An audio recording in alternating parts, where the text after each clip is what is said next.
Lord, we remember this morning that there are Christians in other parts of the world in war-torn places such as Ukraine.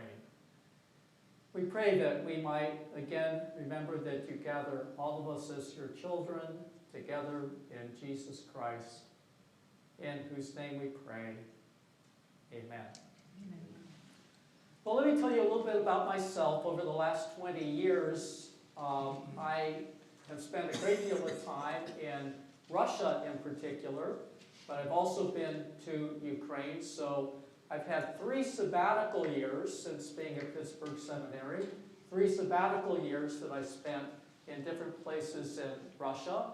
And then in 2016 also had 2 weeks of lecturing and traveling in Ukraine. So I know people in both countries, and I'll show you in a few minutes with the PowerPoint slides the place where my wife and I lived in 2018 to 19, so now about 5 years ago, but in a town right almost on the border with Ukraine. It was within Russia, but almost on the border, a part of Russia that actually has been getting a lot of Ukrainian attacks, and that's not so much in our news. We hear about the terrible attacks of the Russians on Ukraine, but there have also been border areas where Russia has been affected.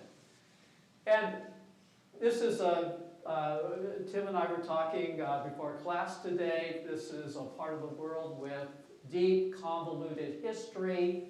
And so I hope you came this morning ready to talk about history, because we Americans don't have much of a historical consciousness. We've always been a people who looks to the future. And our past, if we remember it, it all goes back to, well, you know, I mean, my students don't even, Vietnam War might as well have been the Middle Ages, right? I mean, that's so long ago for a new generation. But the date that I want you to remember today, the date, and this will be your first question of the final exam, what happened in 988 AD? One of the most important dates for Russia and Ukraine, 988 AD. Saint Stanislav arrives on the scene? I'm sorry? Some Christian missionary from Poland? Oh. I'm wildly guessing. Well, you're not entirely off. That's okay. Could there have been a missionary from some Poland or some other part of the world? 988 AD. It was close to the Great Schism, right? Well, that was a little bit later, but close, Later. right? But East and West are drifting apart by that time. And 988 AD is actually understood as sort of the founding date of today, what we call Ukrainians and Russians. Of course, they weren't Ukrainians and Russians in those days. They were a loose conglomeration of peoples, of tribes known as the Eastern Slavs, the Eastern Slavic peoples. And their leader, by the way, if this would be the second question of the final exam, 988, their leader, what was his name? His name was Vladimir. Isn't that interesting? Today we have a Vladimir Putin, and, well, if you're Ukrainian, you say Volodymyr Zelensky, but it's the same name, a Russian version, Vladimir, or actually Vladimir, and Ukrainian Volodymyr. But the first Vladimir, Volodymyr, was the prince of the Eastern Slavs, and in the late 10th century, he was a pagan, but he was savvy. He wanted to form alliances with neighboring powers along the Black Sea. He was located in the area that is now Kiev, central Ukraine, and he was looking to make alliances, and in those days, religion was an important part of making an alliance with another neighboring power. So he sent out his emissaries to check out the neighboring powers, to see whose religion might be the right religion for his people, and which empire might be the right military ally. some of his emissaries went to Islamic areas. And they came back and they said, Prince Vladimir, the Muslim peoples, the Islamic peoples, they're a great people. They bow down before Allah. But Prince Vladimir, there's just one problem. Muslims don't drink alcohol. And Prince Vladimir said, that is no religion for my people. So the story goes. Okay. And he sent people out, emissaries to Western areas that were Catholic, and the emissaries came back and talked about how great the Catholic Church was and its traditions. But there's one problem, Prince Vladimir. They have a pope. And Prince Vladimir didn't want any competition.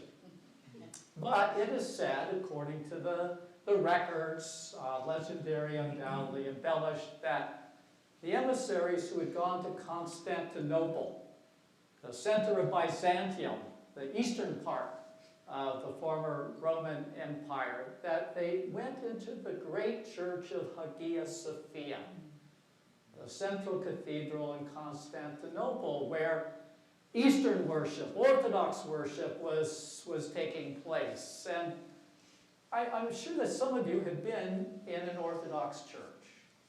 And what's so striking if you're a Protestant and you step into an Orthodox church? What? They're icons for one thing, the walls, even the ceiling, individual icons on a robe called the iconostasis. So these paintings of the saints and Mary and Christ that are understood to invite you into the heavenly world. What else is striking in an Orthodox church? Light. Sorry? The light. Light, okay, and often there would be hundreds of candles burning and the darkness. The music is all chanted. There is no instrumentation. It's all vocal, according to ancient ways of chanting the hymns. In Orthodox churches, there's a great deal of incense.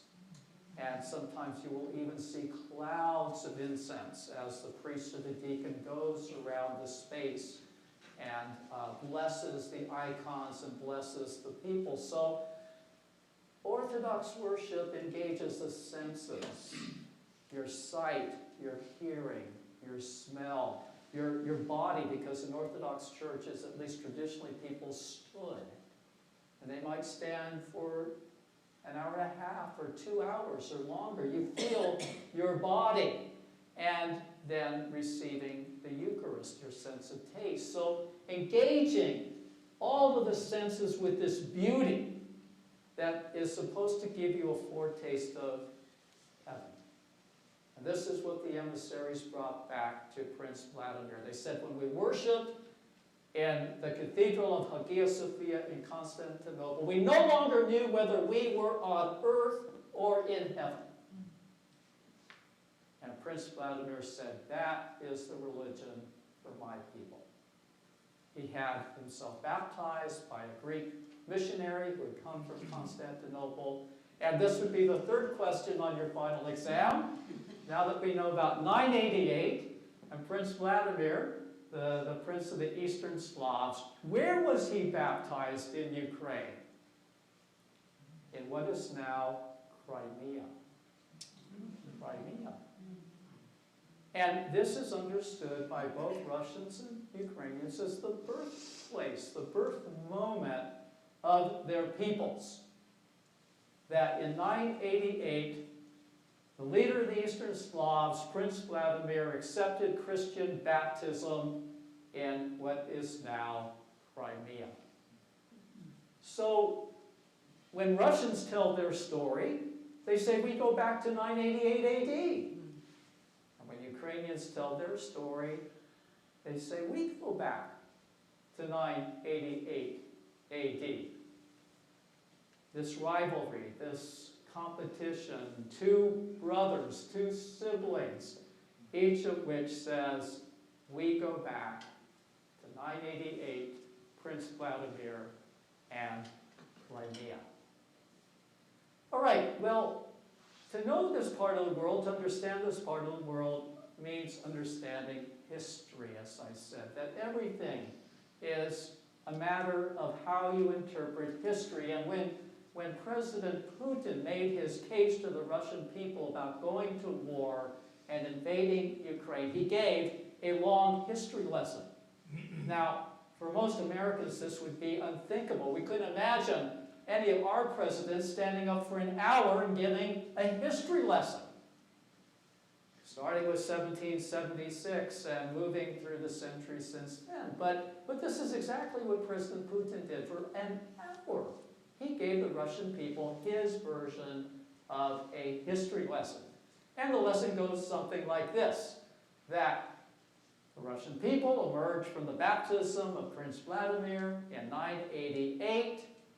After that, Prince Vladimir went back to his capital, what is now Kiev, and he had his warriors and their families baptized en masse in the Dnieper River that flows through Kiev. But in the 13th century, in 1240, you see the history lesson goes way back. In 1240, Mongol Tatar tribes from the east swept across this part of the world and sacked Kiev. And so that part of the world was now in ruins, but by the 14th, 15th centuries, Muscovy was beginning to arise as the great local power, consolidating different principalities. And so the Russian story goes that we, the Muscovites, became the heirs of Vladimir and Kiev. We, the Russians, are now the ones who have protected Orthodoxy, have defended it, have held it up as the great religion of the East, while Ukraine and Kiev were backwaters, were borderlands. But of course, that's not the way Ukrainians tell the story. Ukrainians say, we were the people who came out of that baptism in 988 AD. And yes, Kiev was sacked in 1240, but the Ukrainian people didn't disappear. They've been a persecuted people, a martyred people. Parts of Ukraine in the Middle Ages were under a great empire called the Polish-Lithuanian Commonwealth. How many of us imagine that Lithuania was once one of the great European powers? And eventually there was competition for Ukraine between the Russian Empire on one side and the Polish-Lithuanian Commonwealth on the other side. Ukrainians always suffering, marginalized, persecuted by one great power after another, until in the 20th century, Ukraine was able to become an independent nation. When? Until 1991. There was no Ukrainian nation until 1991. But this long, long history going back to 988, nearly a millennium, nearly 1,000 years of suffering under other powers, being a martyred people, and now, two Vladimirs, two peoples, two ways of reading history, two ways of understanding what this war is about. The Russian version, we've always been the great empire. Ukraine has always been part of us. We are the great heirs of 988 AD. And the Ukrainians, we've always been a persecuted people. The Russians have never understood us. Here, once again, Russia is trying to suppress Ukraine. All right, that's the brief version. And the details are so complicated that we'll have to leave most of that aside, but it gives you an idea of how religion is so important to national identity in both Russia and Ukraine. Not the only part of the world where two people say, well, let's take Crimea. why, in 2014, Russia annexed Crimea. It's been part of Ukraine. Already in 2014, well, Crimea matters. That's the birthplace. That's like Independence Hall, right? That's why it was so important to Russians, in part because of that historical significance. But Ukrainians saying Crimea has always been part of Ukraine. All right, well, let's look at a few slides, and this will help to, again, dramatize the status of Ukraine, what some people have called the borderlands, or even the bloodlands, because of this in-between status, the place where the other great empires were always coming and trying to exercise control. So our map of Europe, and you see Ukraine, the large country in the green, and you notice that to the east in red is the Russian Federation, and Ukraine and Russia share a border of about 1,200 miles. So if you think about the U.S. border in Mexico, okay, about the same, the border between Russia and Ukraine. To the north is Belarus, also part of this Eastern Slavic history. To the west, we have Poland, so part of that Polish-Lithuanian Commonwealth in the Middle Ages. And then to the west and south, Slovakia, Hungary, Romania, countries that at one point were part of the Austro-Hungarian Empire.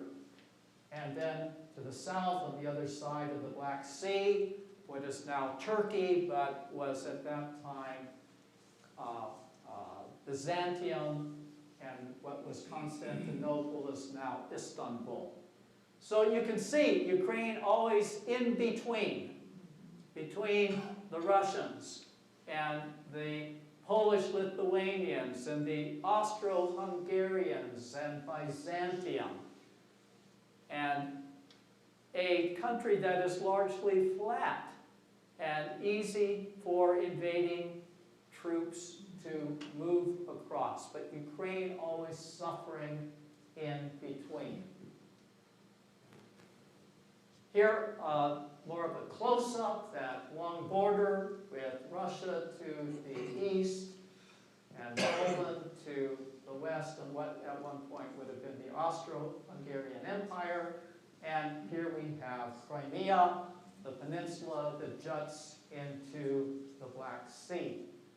The big circle in red by the town of Belgorod, that's in Russia, but that's where I had my last sabbatical in Russia. So you can see we were only about 20 miles from the Ukrainian border. And then this is the area where most of the fighting is currently taking place. So the areas with the stripes, the red striped areas, are areas that already in 2014 Russia was trying to control. So Crimea to the south, and then the other area to the east, what is sometimes called the Donbass area. Those were already areas of conflict in 2014 after a popular revolution in Ukraine that deposed a pro-Russian president and replaced him with a pro-Western president. Then the other areas in red are areas that the Russians have occupied, that they currently control. The area in blue is the one area where last year the Ukrainians were able in the spring to make some progress and to win back some territory. But since then, it's largely been a stalemate.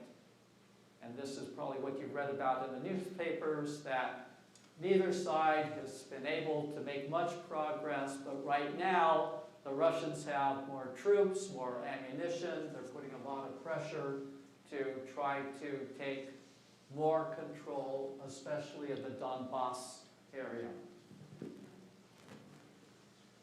Well, the one Vladimir on one side, the other Vladimir or Volodymyr on the other side. Isn't it interesting the very different ways in which they even publicly present themselves? The let me see here. Well, all right, looks like maybe it just froze up. Let's see if I can get this back. There we go. So the right, the businessman, all business professional, could be hanging out with bankers and generals and attorneys, and then the little guy fighting for his country. Just very interesting the way they publicly present themselves.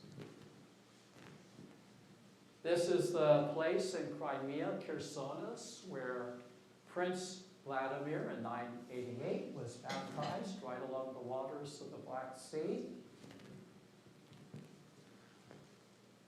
Here's an artist's rendition of the baptism. In those days, in Eastern Christian practice, one was baptized by immersion, and you took off your old clothes. You were baptized naked into the waters of the font, and then you came out and put on the white robes representing the new life in Christ. He came back to Kiev, or is it Kiev? See, already two ways of telling the story and writing the name. This big statue that was constructed on the banks of the Dnieper River in the 19th century, honoring Prince Vladimir or Prince Volodymyr. And then the Mother Church, constructed within 100 years after Prince Vladimir's baptism, the church, the Cathedral of St. Sophia in Kiev, named in honor after Hagia Sophia in Constantinople.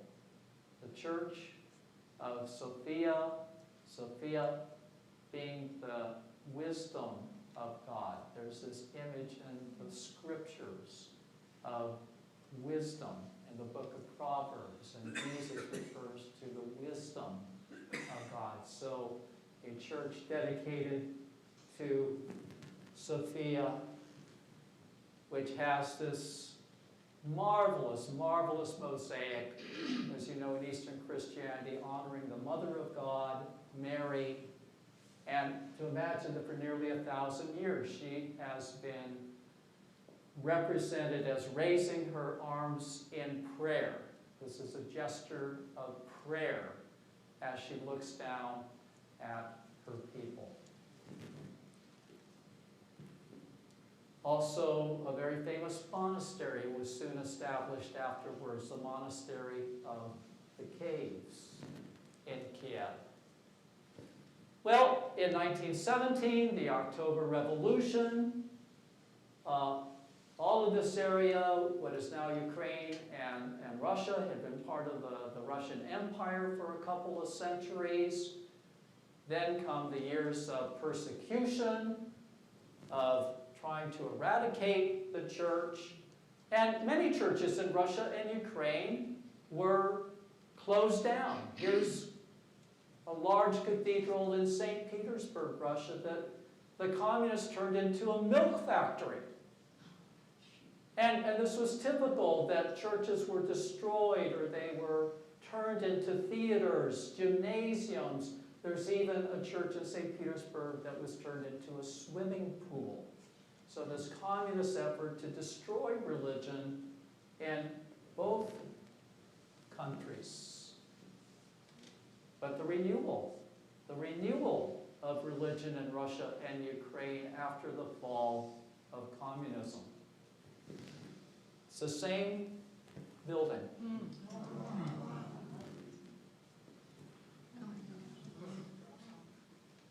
So this renewal of religion, this renewal of orthodoxy, this renewal of 988 as part of our heritage, and the rebuilding of the churches, this grand renewal of religion that has taken place in both Russia and Ukraine.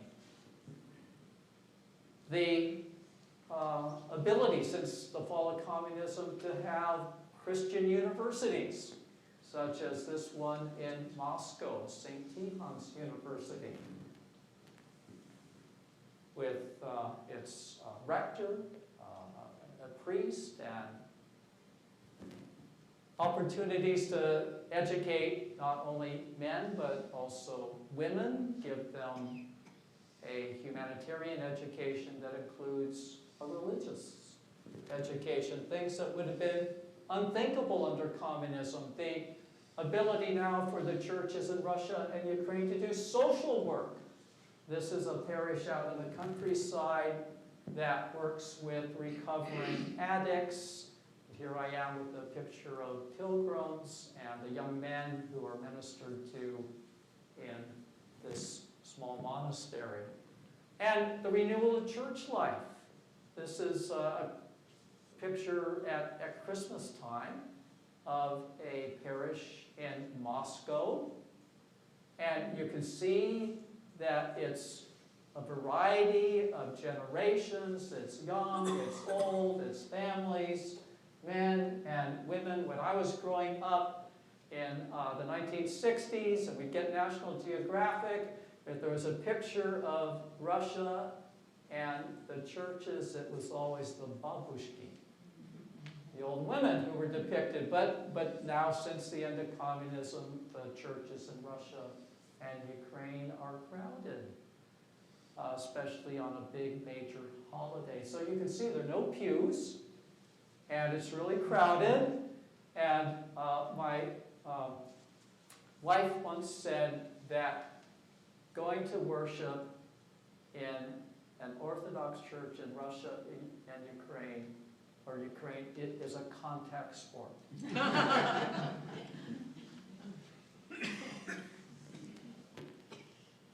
But all of this renewal has depended on a very close relationship between church and state. And in Russia, that has meant a very close relationship between the Patriarch Kirill and President Putin. In 2014, in Kiev, there was the so-called Maidan Revolution, Euro-Maidan Revolution, a popular revolution that deposed the pro-Russian president and replaced him with a pro-Western government, now represented by President Zelensky. And since then, since the 2014 revolution, there's been a great deal of religious conflict within Ukraine, because Ukraine has, because of being these borderlands in between, it has areas that are Russian-speaking, it has areas that are Ukrainian-speaking, it has areas that have been more oriented toward Russia, and other areas that have been more oriented toward the West. And this has led to religious conflict, different Orthodox groups within Ukraine now fighting each other. So this is a battle not only of Russia and Ukraine, it's also a conflict within Ukraine about what will we be as a nation, what will happen to our tradition of having both Ukrainian speakers and Russian speakers,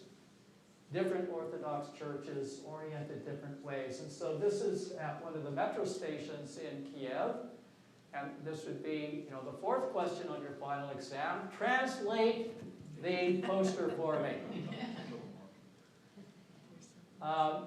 Well, these are two rival Orthodox groups, and this one is saying, forgive me, I can make it even stronger. It's basically saying, Moscow priest, get the hell out of here. Moscow priests, those priests who have been more loyal to the Russian speakers and perhaps to Russia itself, should get out of Ukraine. This has led to conflicts among parishes. Who will have control of a parish? A more pro-Russian group or more pro-Ukrainian group? A Russian-speaking group? A Ukrainian-speaking group? And here are some women with icons in front of their church, and they hold a banner that says, "Keep your hands off our church." So the conflict both between countries, but also within Ukraine itself. And then the terrible war that was launched February 24th, 2022, the invasion, the atrocities that we've read about at places such as Bucha, outside of Kiev, a mass grave in the shadow of an Orthodox church. More than 250 churches have been destroyed or damaged in the course of the war. So religion is part of the landscape. Religion as inevitably involved in the politics and the conflict.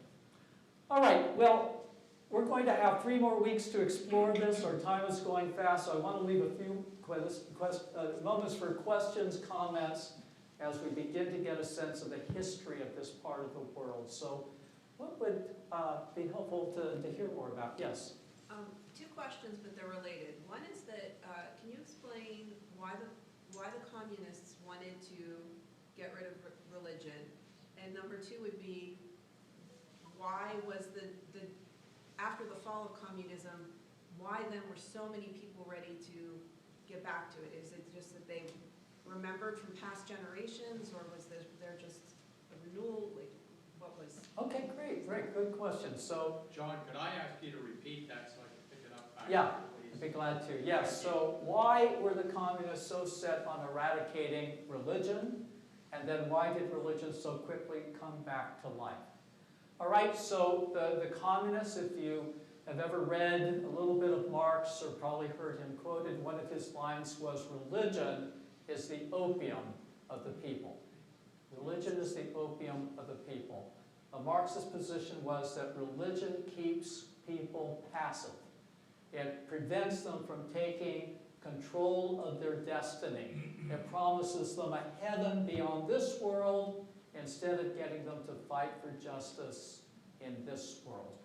And so you've got to get rid of the monarchy, you've got to get rid of the Tsar, and you've got to get rid of religion. And so from the outset, there was massive persecution. At one point, this is almost unbelievable, in 1917, prior to the revolution, there were 75,000 places of worship, Orthodox worship, in the Russian Empire, what is now Russia and Ukraine. By 1939, only 300 were left. This is the dramatic picture of the persecution. Okay, but gradually, later in the Soviet Union, there was some relaxation of anti-religious policy. But then the interesting question, why did things come back to life so quickly after the fall of communism in 1991? And the short answer is that somehow people, after 1991, after the fall of communism, were searching for identity. Who are we? What can we be proud about? And you're right, they look back to their earlier traditions.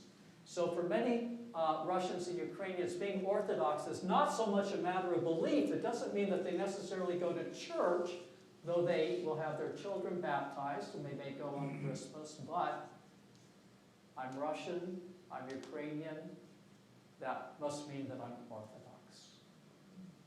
Yes? Would you say, also 2 questions, but the second one you might be answering in context later. Would you say that the current journalistic coverage of this war doesn't regularly cover would you characterize this as a religious war, rooted in religion? and that we're not kind of being told that? Or is there a misrepresentation, or is there, I'm not sure, and I kind of don't watch the news that much because it's also disturbing, but this sounds to me right now, just hearing this short presentation, that it's so deeply rooted in faith, kind of like the 30 Years' War in Europe, early Okay. Middle Ages. Would you say that? And then my second question is, I've not understood the accusation of Putin about Nazism in Ukraine. All right, so 2 questions.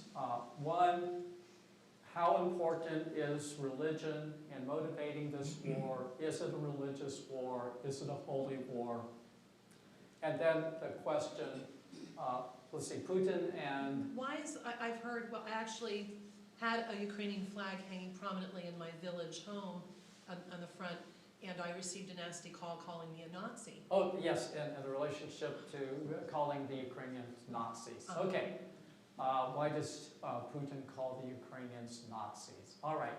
So, as to the question of, I'm losing track here. Is it a religious war? Yes, a religious war. Okay. I would say it is not a religious war, but it is a war that has a religious dimension. Okay, so there are many, many factors that have gone into this war. Economic, political, Russian suspicion of the expansion of NATO, nationalism within Ukraine, which will relate to your second question. But it is a question of identity. What is the Ukrainian identity? And that's where religion plays a role. Okay. So, is the Ukrainian identity an Orthodox identity that we share with Russians, or is Orthodox identity a separate orthodoxy? Is Ukrainian identity separate from Russian identity? And in both cases, both countries could say, both interpretations could say, we go back to 988, but the Russians say, we're brothers, we've always been brothers, we've been brothers for 1,000 years, but the West is always trying to separate us. The West is always trying to divide us. And this is what Patriarch Kirill, who has been a very strong supporter of President Putin, a very strong supporter of the war, he certainly at times uses this language of one people, one baptism. We're defending the unity of the Russian and Ukrainian people, going all the way back to 988. Whereas the Ukrainians say, no, over time, yeah, we came out of 988, but we went different directions. We have separate histories. We have separate languages. We share Orthodoxy, but Ukrainian Orthodoxy is different from Russian Orthodoxy. So a religious dimension in terms of how things are ideologically interpreted and presented, but there are many, many other factors. And I would not call it primarily a religious war, but rather a war that has a religious dimension. Now, as for the second question about why do the Russians say, well, Zelensky is a Nazi and the people in power in Ukraine are fascists. He likes to use that kind of language. Well, as I alluded to very quickly, even within Ukraine, there's been a debate. How much of our identity is related to Russia and how much of our identity is Western, influenced by Poland and Lithuania? It's been this ongoing debate. And in Western Ukraine, the part of Ukraine that was more heavily dominated by Poland and Lithuania for centuries, there's a very strong Ukrainian nationalism that is anti-Russian. And that's what Putin is getting at, that there are in Ukraine Ukrainians who are anti-Russian, and that's who he calls Nazis, fascists, because he says they are pro-Ukrainian, and for them to be pro-Ukrainian means to be anti-Russian. And his idea is we're brothers. We're supposed to be like each other. We're one people. And these Ukrainian nationalists, supported by the West, are trying to divide Russia and Ukraine. and the Nazis were against Russia in World War II, and that's where he's, I Yeah. just still kind of don't, okay, Yeah, that was why. because in World War II, the Nazis invaded Ukraine and they supported an independent, nationalistic Ah, Ukrainian Thank you. identity. So the Nazis were helping at that, we're trying to divide Ukraine and Russia. okay, thank you. Yes? Yeah, two questions about the Orthodox Church. One is, I don't see the cross shown. You don't see, The cross, oh, the cross, okay. and the second thing is the obelisk or the ornate things on top of the church, you know, the towers with the roundness and that is, you know, it's not, we don't use that over here in the Western world. And I'm just saying, what does that show in the Eastern Orthodox tradition? Okay, well, there's a cross on the top of this church. This is a Russian Orthodox church, so, but you're right, the cross is not as prominent as you might find in some Western churches. And so yes, the question was about the place of the cross in Orthodoxy. A quick answer to that is that, as I was alluding to, the Orthodox building, architecture, worship is trying to give you a foretaste of heaven. It's introducing you into life as transfigured. It is a resurrection reality, the resurrection life that is so lifted up in Orthodoxy. So yes, you only get to resurrection through the cross, but Orthodoxy has really emphasized this foretaste of heaven that you get when you go to church. Whereas sometimes Western Catholicism put much more emphasis on the suffering of Christ, our participation in that suffering. The East has really emphasized the resurrection. With that, I think we're going to have to pick it up next week when you all come back to hear session number 2. Okay, well, thank you, and Thank you I very much. look forward to next week.